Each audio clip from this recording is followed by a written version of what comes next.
possession of their chattel, or interfering with the chattel so seriously that it effectively destroys or deprives the plaintiff of its use entirely. So a much greater level of interference. Exactly. Like trespass to chattels, you only need the intent to do the interfering act itself, the act that constitutes the conversion. And again, mistake of law or fact is not a defense. If you buy stolen goods, even in good faith, you've converted them because you intended to exercise control over those goods. Okay. There's one key difference with intent, though, right? Transferred intent. Good point. Yes, unlike battery, assault, false imprisonment, and trespass, transferred intent does not apply to conversion. That's a specific carve-out. What's the typical remedy for conversion, given how serious it is? Is it just paying for the damage? No, because the interference is so significant, the standard remedy for conversion is damages equal to the full fair market value of the converted property at the time of the conversion. Essentially, the law forces a sale from the plaintiff to the defendant. So the defendant has to buy the thing they converted? In effect, yes. Alternatively, the plaintiff might choose to bring an action for replevin, which is an action to get the actual chattel itself back rather than its monetary value. Okay, now here's where it gets really interesting, I think, especially for the bar exam. That crucial distinction between trespass to chattels and conversion. You said conversion is more serious, but how do you draw the line? This seems like a classic point they'd test. It absolutely is, and the line can sometimes be blurry, but it all hinges on the degree of seriousness of the interference. Think of it like a spectrum. Okay. The more extreme the interference, the more dominion the defendant exercises over the chattel, the more likely a court is going to find its conversion rather than just trespass to chattels. Can you give an example, like with a car? Sure. Let's say someone puts a minor scratch on your car door without permission. Annoying, yes, but you can still use the car. That's likely trespass to chattels. You might get damages for the repair cost. Okay, minor scratch, trespass. Now, what if someone steals the tires off your car? Well, they've seriously interfered with your use of the car, that's trespass to the car, but they've also completely taken the tires, exercising full dominion over them.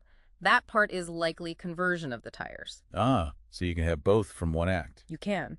And finally, what if someone takes your car and burns it down? That's definitely conversion. Right. The interference is total. The property is essentially destroyed or rendered useless to you. That's clearly conversion of the whole car. That analogy really helps illustrate the degree of seriousness concept. It makes it much clearer. Yeah, and courts look at several factors to make this distinction. The duration and extent of the interference, whether the defendant intended to assert a right inconsistent with the owner's right, the defendant's good faith, or lack thereof, the expense or inconvenience caused to the plaintiff, and the extent of the actual harm to the chattel. Okay, that makes sense. Let's move from personal property, chattels, to land. Trespass to land. Trespass to land is an intentional physical invasion of the plaintiff's real property. The intent required is simply the intent to enter the land or cause a physical object or third person to enter the land. So again, you don't need to intend to do anything wrong, just intend to be there. Exactly. It's not the intent to commit a wrongful trespass, just the intent to make the entry onto that specific piece of ground.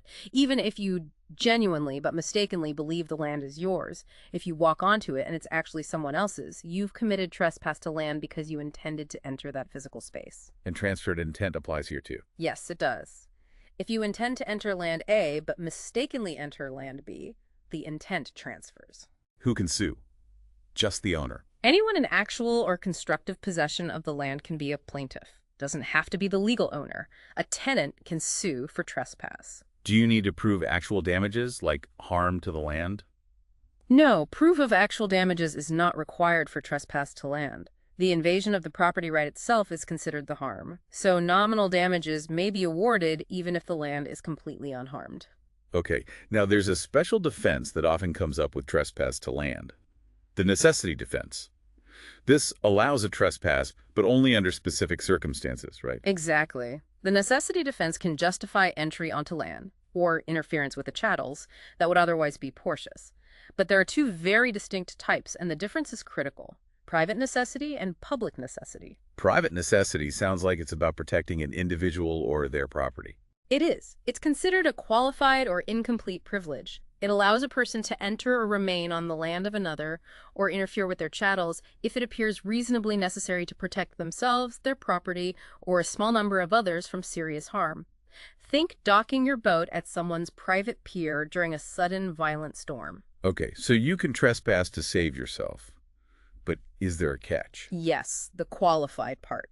Even though the entry itself is privileged, the defendant is still responsible for any actual damages they cause to the property during the trespass. So if you damage the pier while docking your boat in the storm, you have to pay for those repairs, even though entering the pier was justified by necessity. Ah, okay. Privilege to enter, but liability is harm caused. How is public necessity different? Public necessity is an absolute or complete privilege. It applies when the defendant trespasses to protect the community or a large number of people from a public disaster. The classic example is a firefighter demolishing a private house to create a firebreak to stop a wildfire from spreading through a town. And because it's absolute. The defendant is not liable for any damage caused by their trespass as long as they acted reasonably.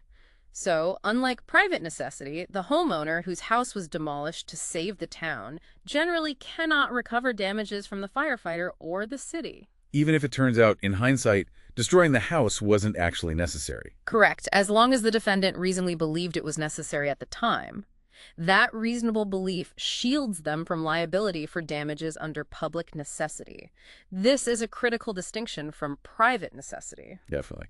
Okay, finally in this property section, let's talk about nuisance.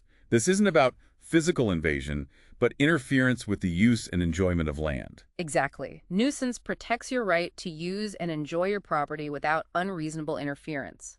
There are two types: private nuisance and public nuisance. Let's start with private nuisance. Private nuisance is a substantial and unreasonable interference with another person's use or enjoyment of their land. The interference doesn't have to be intentional. It can result from intentional, reckless, negligent, or even abnormally dangerous conduct. How do we define substantial and unreasonable interference? Those sound a bit vague. Substantial interference is judged by an objective standard. It means an interference that would be offensive, inconvenient, or annoying to an average reasonable person in the community. It's not based on the sensitivities of a particularly fussy plaintiff. Okay, average person standard and unreasonable. Unreasonable interference generally means the gravity of the harm to the plaintiff outweighs the utility of the defendant's conduct. Courts look at factors like the character of the neighborhood, the social value of the activities, and whether the defendant could avoid the interference without undue hardship. It essentially balances the interests. Who can sue for private nuisance? Anyone with possessory rights in the landowners, tenants, and sometimes members of their household who are also affected. What about defenses? Like what if the noisy factory was there first and then someone built a house next to it? The coming to the nuisance idea. Coming to the nuisance is not an automatic or complete defense, though the jury may consider it as one factor in determining reasonableness. Also, showing compliance with zoning laws or regulations is relevant evidence, but usually not determinative either. It doesn't automatically mean the activity isn't a nuisance. Okay. And public nuisance, how is that different? Public nuisance is an unreasonable interference with a right common to the general public. Think things like obstructing a public highway, air, or water pollution, affecting a whole community. Can a private individual sue for public nuisance? Or only the government? A private citizen can sue for public nuisance, but only if they suffer harm that is different in kind from the harm suffered by the general public. Different in kind? Like how? Well, if a factory pollutes the air, everyone suffers the general harm of bad air. But if your specific business relies on clean air for its process and has to shut down, your economic loss might be considered harm different in kind, allowing you to sue individually.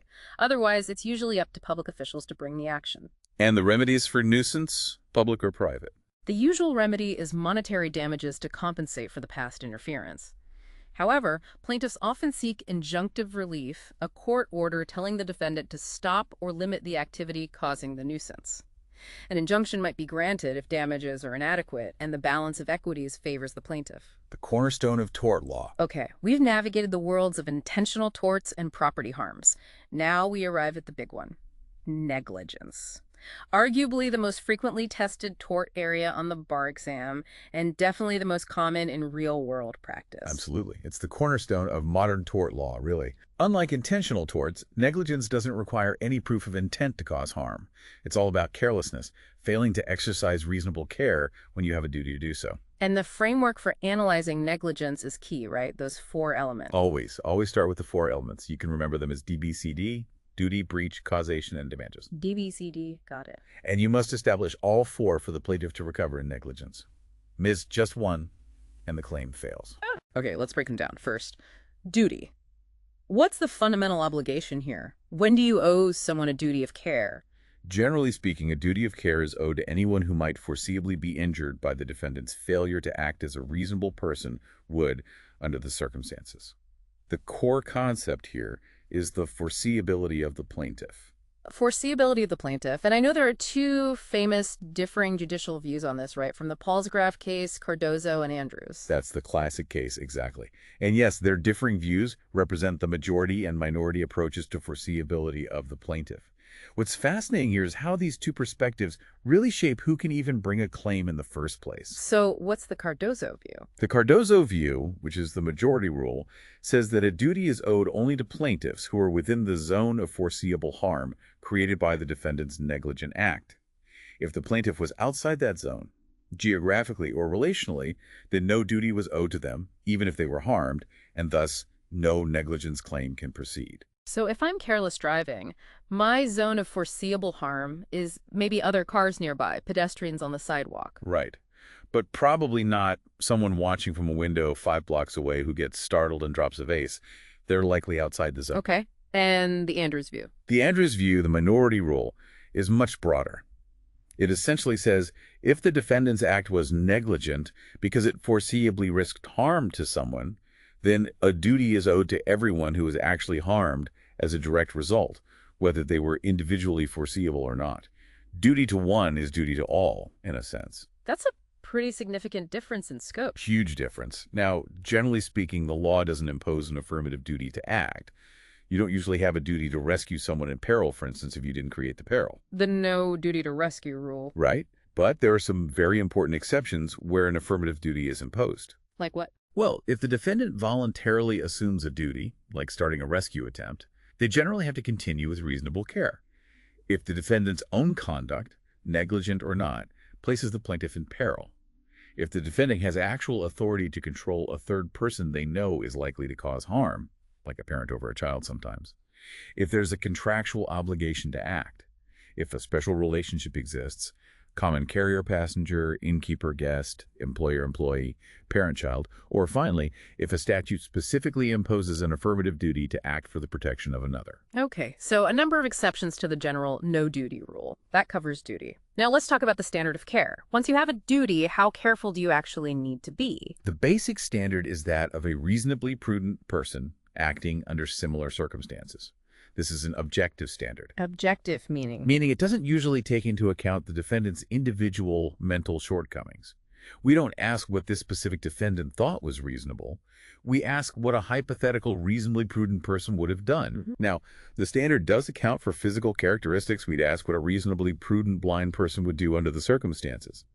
But it generally does not account for mental deficiencies, low intelligence, or mental illness.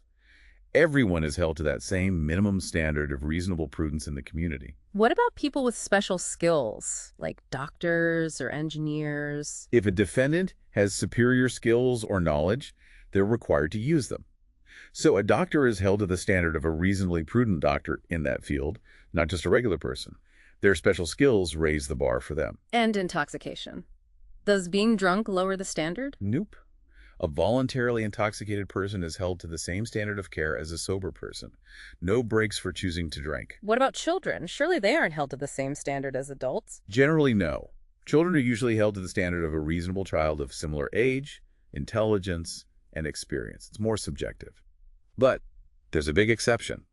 If a child engages in an activity that is normally considered an adult activity, especially one that's inherently dangerous, like driving a car, or operating heavy machinery, then the child will be held to the same objective, reasonably prudent adult standard of care. Ah, okay. And very young children? Children under a certain age, often 5, are generally deemed incapable of negligence as a matter of law.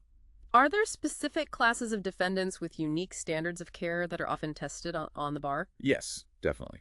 Common carriers, airlines, trains, buses traditionally owe their passengers the highest duty of care.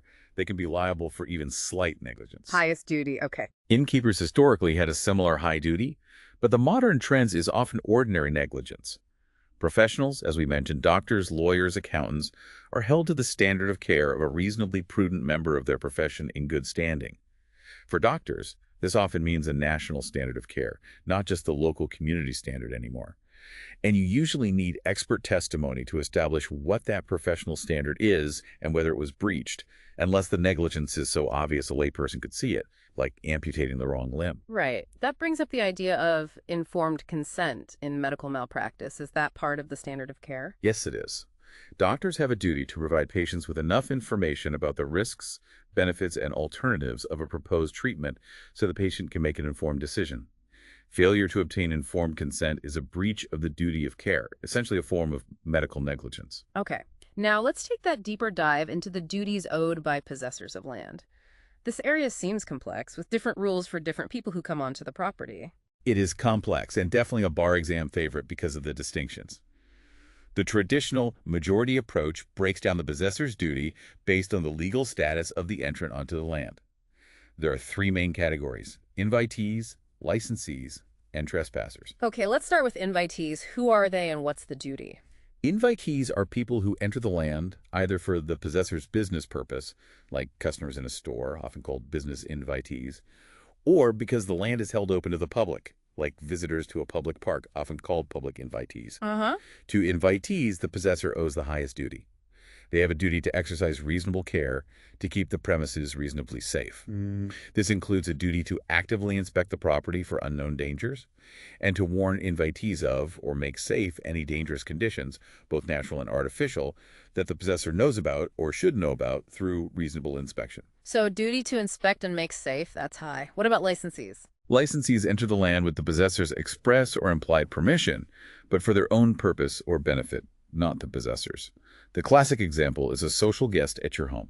Okay. Lower duty. Yes, a lower duty than for invitees.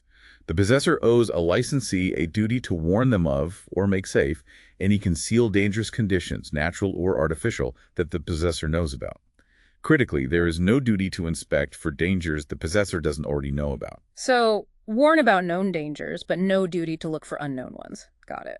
And finally, trespassers. Trespassers enter the land without any permission or privilege. For unknown or unanticipated trespassers, the possessor generally owes no duty regarding the condition of the land. They just have a duty to avoid willful or wanton misconduct towards them, basically. You can't intentionally injure them or set traps. Okay, no duty for unknown trespassers regarding conditions. What if the possessor knows or anticipates trespassers might come onto a certain part of the property? For known or anticipated trespassers, a limited duty arises.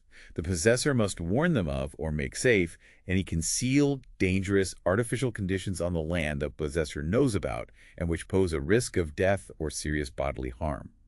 Note it's limited to artificial conditions, not natural ones. Artificial conditions only for known trespassers. Okay. What about children trespassers? Isn't there a special rule, the attractive nuisance doctrine? Yes, absolutely. This is a major exception that imposes a higher duty on land possessors regarding trespassing children. Under the attractive nuisance doctrine, a possessor can be liable for physical harm to trespassing children caused by an artificial condition on the land if several elements are met. What are those elements? First, the possessor knows or should know that children are likely to trespass in the area of the condition. Second, the possessor knows or should know the condition poses an unreasonable risk of death or serious bodily harm to such children. Third, the children, because of their youth, do not discover the condition or realize the risk involved. Fourth, the utility to the possessor of maintaining the condition and the burden of eliminating the danger are slight compared to the risk to the children. And fifth, the possessor fails to exercise reasonable care to eliminate the danger or otherwise protect the children. Wow, that's a lot of elements, but it makes sense to protect kids from dangers they can't appreciate. Exactly. It balances the possessor's rights with the need to protect children from potentially harmful artificial conditions. Now, I've heard that some states are moving away from these strict entrant categories, invitee, licensee, trespasser, and simplifying the rules. That's correct. That's the third restatement approach, which is gaining traction but is still the minority view. It largely abandons the entrant classifications and instead imposes a general duty on land possessors to exercise reasonable care under all the circumstances for all entrants, except perhaps for flagrant trespassers, like those committing crimes. So just a general reasonableness standard for almost That's everyone. That does seem simpler. It simplifies the analysis, yes, focusing more directly on foreseeability and reasonableness rather than the entrance label. But for the bar, you absolutely need to know the traditional majority rules first. Okay, that was a very thorough look at duty and standard of care. Now, let's move to the second element of negligence, breach of duty. How do we know if the defendant actually failed to meet that standard of care? A breach occurs when the defendant's conduct falls short of the level required by the applicable standard of care. Basically, they didn't act as the reasonably prudent person or professional or child, etc., would have under the circumstances. How do we determine that? The traditional approach is simply to compare the defendant's conduct to what that hypothetical, reasonably prudent person would have done. Did they act reasonably? The modern trend, often associated with Judge Learned Hand's formula, BPL, incorporates more of an explicit cost-benefit analysis. BPL, burden, probability, loss. Right. Is the burden B of taking precautions less than the probability P of the injury occurring, multiplied by the likely severity of the injury, L? If B is less than PL and the defendant didn't take the precaution, they likely breached their duty. In practice, both the traditional approach and the cost-benefit analysis usually lead to the same result. What about industry custom? If everyone else in the industry does something a certain way, does that set the standard? Custom is admissible evidence of what the standard of care might be, but it's generally not conclusive. Just because everyone does it doesn't make it non-negligent. The big exception here is for professionals. For professionals like doctors or lawyers, evidence of the custom within the profession is generally the standard of care. Deviation from custom is strong evidence of breach, and compliance with custom is strong evidence of due care. Okay, custom matters a lot for professionals. Now, what about negligence per se? This is where violating a statute can establish breach, right? Exactly. Negligence per se means negligence in itself. If a defendant violates a statute that was designed to protect against the type of accident the plaintiff suffered, that violation can sometimes conclusively establish breach of duty. What are the requirements for that? There are generally four. First, the statute must impose a specific duty for the protection of others. Second, the defendant must violate that statute without excuse. Third, the plaintiff must be in the class of people the statute was designed to protect. And fourth, the harm suffered by the plaintiff must be the type of harm the statute was intended to prevent. If all four are met. Then the unexcused statutory violation is breach of duty. The plaintiff still needs to prove causation and damages, but the breach element is settled.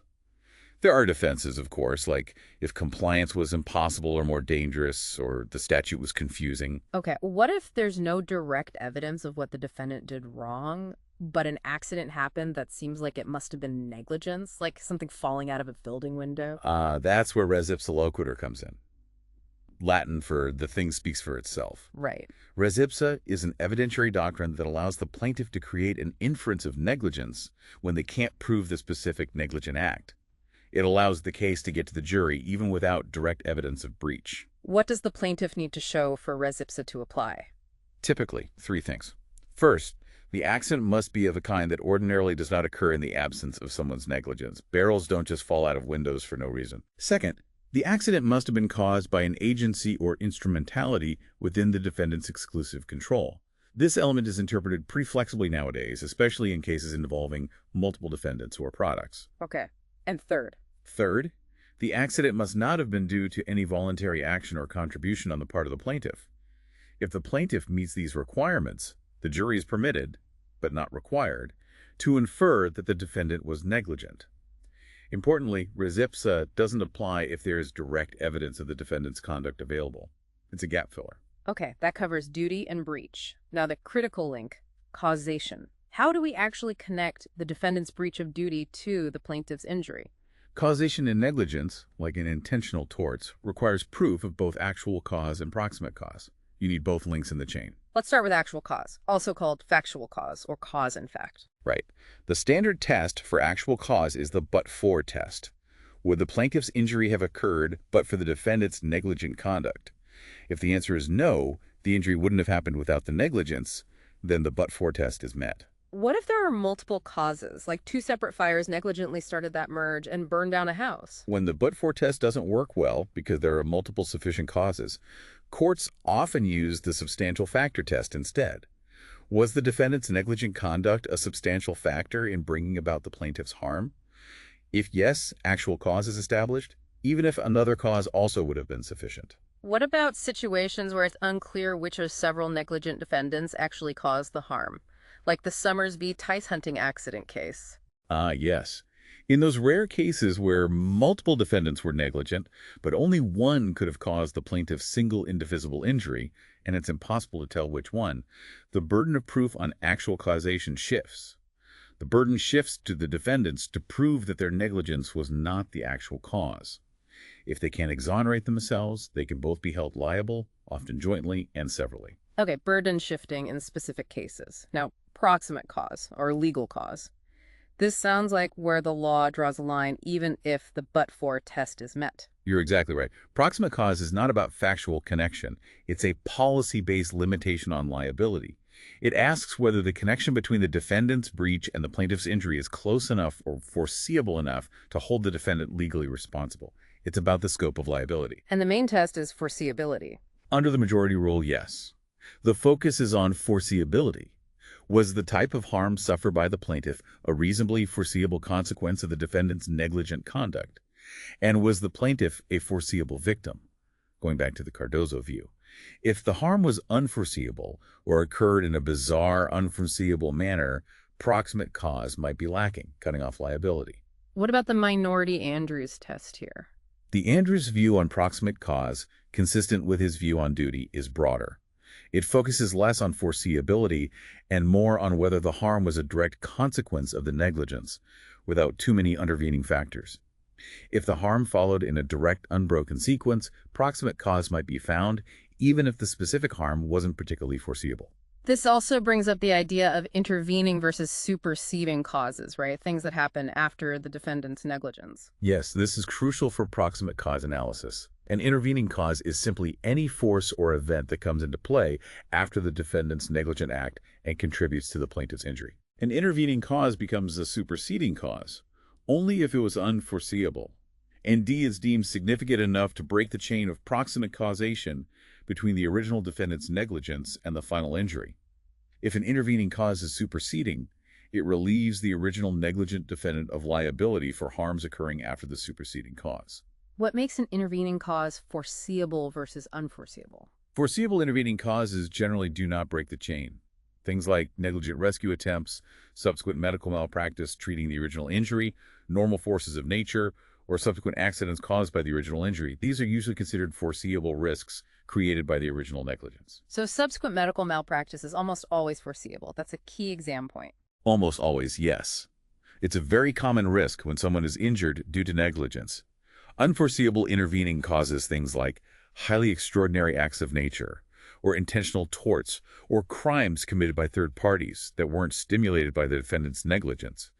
Those are more likely to be considered superseding causes that cut off the original defendant's liability. Okay.